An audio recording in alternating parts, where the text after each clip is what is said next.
எழுச்சி வணக்கம். நான் காங்கிரஸ் கட்சியின் தொண்டனோ இல்ல அனுதாபியோ கிடையவே கிடையாது. இதற்கு முந்தைய காணொலிகள்ல நாங்க காங்கிரஸ் கட்சியை பத்தி எப்படி படும் மோசமா விமர்சித்திருக்கோம் அப்படிங்கறத நீங்களே பார்த்திருப்பீங்க. காங்கிரஸ் கட்சியில ஒரு சில நல்ல தலைவர்கள் இருந்தும் கூட அவங்க தந்திரமா செயல்படாததுனால, அதாவது ஸ்ட்ராட்டஜிக்கலா செயல்படாததுனால அந்த கட்சி ஒரு கடும் அழிவை நோக்கி சென்று கொண்டிருக்கிறது. இதற்கு முன்னாடி காங்கிரஸ் பிரதிபா பட்டேலை நிற்க வைக்கும் போது பிரதிபா பட்டேலுக்கு தான் இந்தியாவின் முதல் பெண் ஜனாதிபதி அப்படிங்கிற ஒரு பெரிய பெருமை இருந்துச்சு. ஆனா போக போக அவங்க குடும்பத்தோட வெளிநாடுகளுக்கு பயணம் மேற்கொள்ளும் போது மக்கள் எல்லாருமே என்னது இவங்க நம்மளுடைய காசை இப்படி கரியாக்குறாங்களே அப்படிங்கிற எண்ணம் மக்கள் மனசுல ஏற்பட்டுச்சு. ஏன்னா இதற்கு முன்னாடி ஜனாதிபதியா இருந்த ஏபிஜே அப்துல் கலாம் எப்படி எப்படிலாம் சிறப்பா செயல்பட்டார் அப்படின்னு நான் உங்களுக்கு சொல்லி தெரிய வேண்டியது கிடையாதுங்க. அவருக்கு அப்புறமா வந்த பிரதிபா பட்டேல் ஏபிஜே அப்துல் கலாமோட ஒப்பிட்டு பார்த்தாங்க. அந்த காரணத்தினாலேயே மக்கள் மனசுல ஒரு படு மோசமான தோல்வியை பிரதிபா பட்டேல் பெற்றாங்க. ஆனா இன்னைக்கு ராம்நாத் கோவிந்த ஒப்பிட்டு பார்க்கும் போது மீரா குமார் எவ்வளவோ ஒரு அருமையான வேட்பாளர். ஆல்ரெடி ராம்நாத் கோவிந்த் அவர்களுக்கு 65% வாக்குகள் இருக்கு.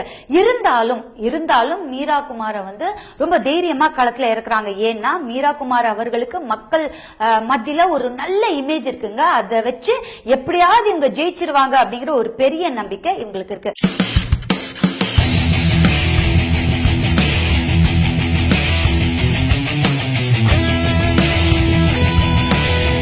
ஜனாதிபதி தேர்தலுக்காக போட்டியிடும் 2 வேட்பாளர்களை பற்றி விரிவாக பார்க்கலாம்.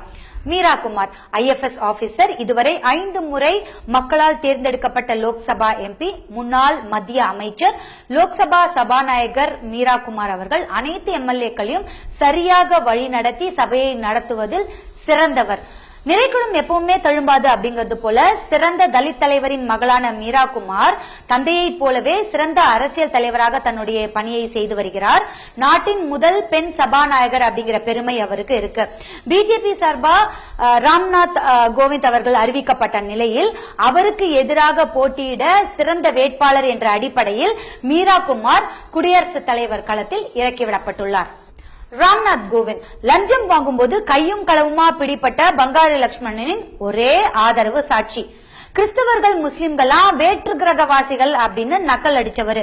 3 முறை லோக்சபா MP எலெக்ஷனுக்காக போட்டியிட்டு 3 முறையும் மக்களால தோற்கடிக்கப்பட்டவர். அதனால ராஜ்யசபா MP ஆனார். ஆக மொத்தத்துல மோடியின் தலையாட்டும் பொம்மை கவர்னர்.